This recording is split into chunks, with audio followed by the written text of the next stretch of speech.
Welcome to Hello English Teacher. Today let's look at the line by line explanation of the chapter Landscape of the Soul from class 11 English. If you are watching my video for the first time, please subscribe. You can listen to the explanations of chapters from classes 10, 11 and 12 English. And don't forget to press the bell icon so that you get notified whenever I upload a video. Let's move on to the video now. Landscape of the Soul is written by Nathalie Trouveroy. She was the wife of a Belgian ambassador to India who was interested in the history of art and archaeology. So before moving on to the lesson, let's look at the expressions and their meanings. Anecdote. Anecdote is a short interesting story of a real person. Delicate realism is the quality of art that makes it look very real. Figurative painting is a metaphoric representation of an art. What is metaphoric representation? Symbolizing something. Illusionistic likeness is an illusion created which resembles something. Conceptual space, relation with an abstract representation. So let's move on to the lesson Landscape of the Soul. Now the theme of this chapter is very interesting. The narrator is trying to compare two types of art, that is Chinese art and the European art, and he is trying to show us the differences in the beauty and the perception of the painters. So let's look at what he is trying to tell us, and he is also giving us examples of these paintings to prove his point. A wonderful old tale is about the painter Wu Daozi who lived in the 18th century. So the narrator is trying to tell us a story about a wonderful painter called Wu Daozi, and he lived in the 18th century. His last painting was a landscape commissioned by the Tang Emperor Xuanzong to decorate a palace wall. So he is talking about the last painting of this painter. So it was commissioned, means it was brought by the emperor, the Chinese emperor, Tang Emperor Xuanzong, to decorate his palace wall. The master had hidden his work behind a screen, so only the emperor would see it. So the painter did not want anybody else to see, he only wanted the emperor to see his painting. So what did he do? He hid his painting behind a screen so that nobody else would see it and only the emperor would be able to see it. Commission means a specially ordered painting. He wanted this painting to decorate his wall. And what's the meaning of landscape? Landscape is the features, all the features that you see in a particular land or area. So he wanted a picture of a landscape to decorate his palace wall. For a long time the emperor admired the wonderful scene, discovering forests, high mountains, waterfalls, cloud floating in an immense sky, men on hilly paths, birds in flight. So when the painting was showed to the emperor started admiring the picture. It had very beautiful things, it was so wonderful. And what are the things that were there in the landscape? There were forests, mountains, waterfalls, clouds floating, men on the hills, paths and hilly paths and birds, etc. So all these things were depicted in the landscape. And then, "Look, sir," said the painting. So and when he was admiring, the painter called the emperor. He said, "Look, sir, in this cave at the foot of the mountain dwells a spirit." And then he asked the emperor to look at something specific. What did he say? "Sir, there is a mountain, you can see the mountain. At the foot of the mountain in this painting there lives a spirit." Dwells means lives, there lives a spirit. The painter clapped his hands and the entrance to the cave opened. And what happened? After telling this, the painter simply clapped his hands. And when he clapped his hands, there was a cave also at the foot of the mountain. The entrance of the cave opened in the painting. The inside is splendid beyond anything words can convey. Please let me show your majesty the way. So the painter was so excited, he wanted the majesty not only to look at the outward beauty, but he also wanted him to travel along with him with his inner feel or inner soul. He wanted the king to identify the inner soul of the painter's painting. So he said him, "Come, let me show you what is inside." The painter entered the cave. But the entrance closed behind him, and before the astonished emperor could move or utter a word, the painting had vanished from the wall. So he wanted to show, the painter wanted to show the inside of the painting. It only symbolizes that he wanted to show his inner soul, the beauty of the soul that he had painted, and he wanted the king to come with him. But as soon as the painter entered the painting, the entrance of the cave closed, and the king was astonished. The emperor was astonished, he was shocked, and he could not move or he could not even tell a word. And the very instant the cave closed, the painting also vanished from the wall. Not a trace of Wu Daoxi's brush was left. So the painter had disappeared, even the brush which he had used was vanished, nothing was left, and the artist was never seen again in this world, and so he totally disappeared. Such stories played an important part in China's classical education. So China used to teach about such classical stories and paintings, and these were all a part of their classical education. The book of Confucius and Zhuangzi are full of them. Who are Confucius and Zhuangzi? They are all thinkers, great thinkers and philosophers. They help the master to guide his disciple in the right direction. So these are people who told or showed the way to the disciples to move on in the right direction, to choose what is right and what is wrong in life, to understand what is wrong and right in life. Beyond the anecdote, they are deeply revealing the spirit in which art was considered. So if you look at this story, you can actually see the spirit of art. It is not only the external beauty, it also talks about the inner beauty of the painters and their soul. So contrast the story or another famous one about a painter who wouldn't draw the eye of a dragon he had painted for fear it would fly out of the painting. So contrast the story means completely opposite to that story of the Chinese painting. There is another story about a famous painter. What did he do? He will not draw the eyes of a dragon. He painted the picture of a dragon and he did not draw the eye for that. Why? Because he was afraid that if he draw the eye for the dragon, it will become so real that it would fly out of the painting.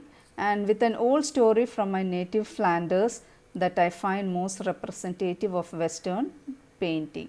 So this is one of the old stories from his native Flanders, means stories that belong to the past, that I find most representative of the Western painting. So he is saying that this is an example of Western painting where they give importance to the illusionistic appearance, where they want you to feel that whatever they draw is looking like real.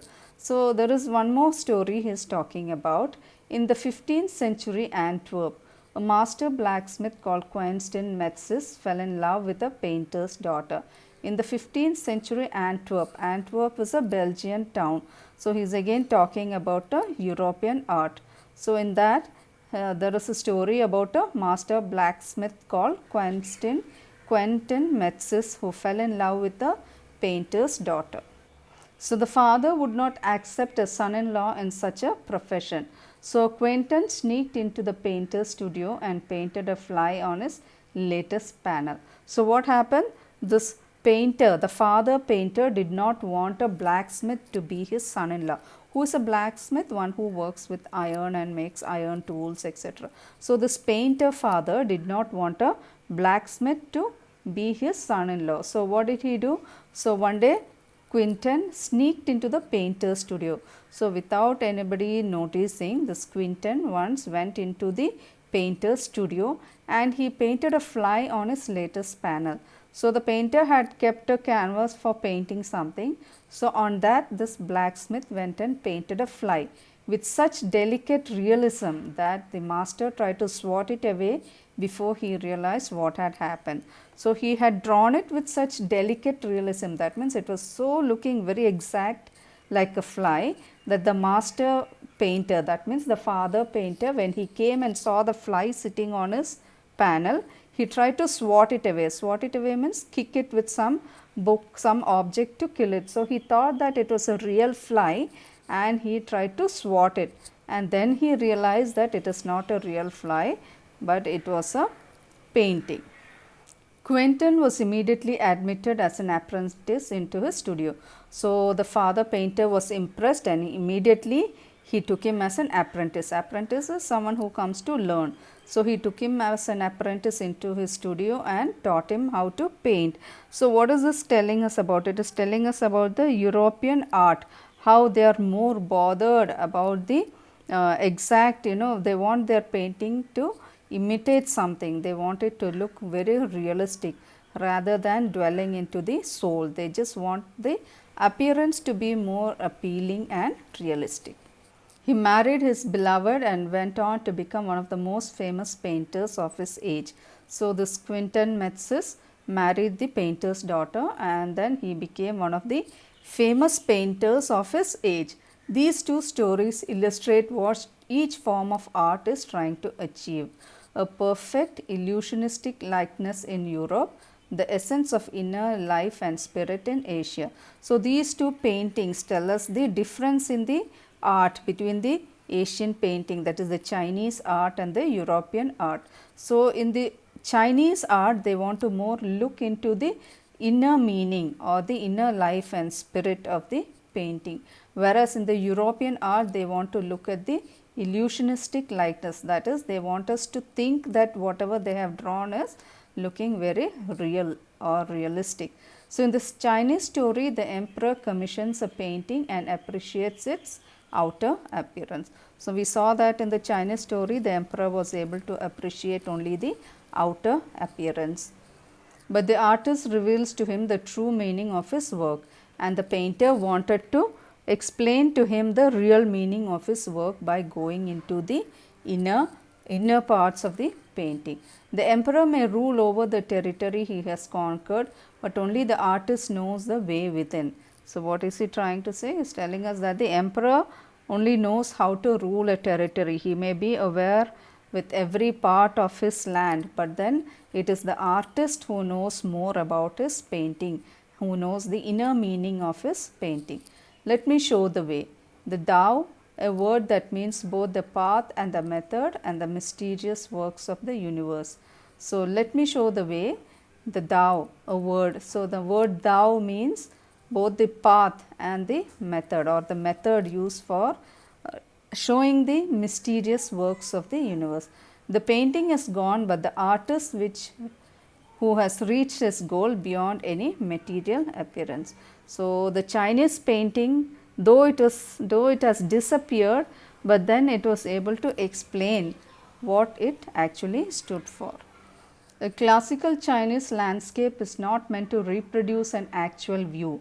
That means, in the classical Chinese landscape, what is classical?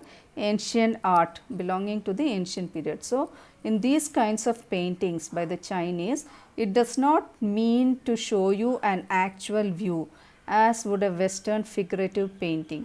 But in a Western figurative painting, what is figurative painting? Something that represents something. That means he is trying to tell us the difference between the Chinese art and the Western art, that is the European art. In the Chinese art, they look more into the inner meaning, whereas in the European art, they just want to have a likeness, an illusionistic likeness. They want whatever they have drawn to be very real. Whereas the European painter wants you to borrow his eyes and look at a particular landscape exactly as he saw it from a specific angle. The Chinese painter does not choose a single viewpoint. So, in a European art, you must see the painting according to the painter. What he saw, he wants you to see exactly like that. Whereas in a Chinese drawing, the painter wants you to see more than whatever is seen in that. So, he wants you to dwell into the inner meanings of the paintings as well. That means, the European art is more about external and the Chinese art is more about the internal part. His landscape is not a real one and you can enter it from any point, then travel in it. The artist creates a path for your eyes to travel up and down, then back again in a leisurely moment. So, what is he telling? In a Chinese landscape, it is not the real outside world, but you can enter in it from any point. You must be able to identify the inner meaning through any angle the painter creates. Now, this is more true in the case of horizontal scroll.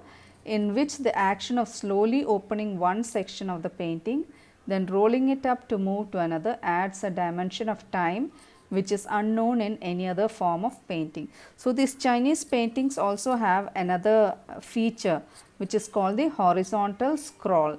What is horizontal scroll? You can scroll the picture in a horizontal way. So, when you scroll from one side to the other, it adds a dimension of time as well. So, that is also one important feature, and it is not known in any other form of painting also.